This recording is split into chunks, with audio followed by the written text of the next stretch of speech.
In this video, I will show you how to get your USDT wallet address on the Exodus wallet.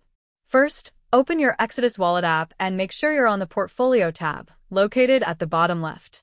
Next, tap on Receive next to the Buy option. In the search bar at the top, type USDT and hit Return. You'll see Tether, USDT, listed with multiple network options like Ethereum, TRON, etc. Choose the network you prefer. In this example, I'm selecting the Ethereum network. Once selected, a unique wallet address for that network will be generated. You can copy it to your clipboard using the icon provided. It's crucial to match network types when sending and receiving USDT.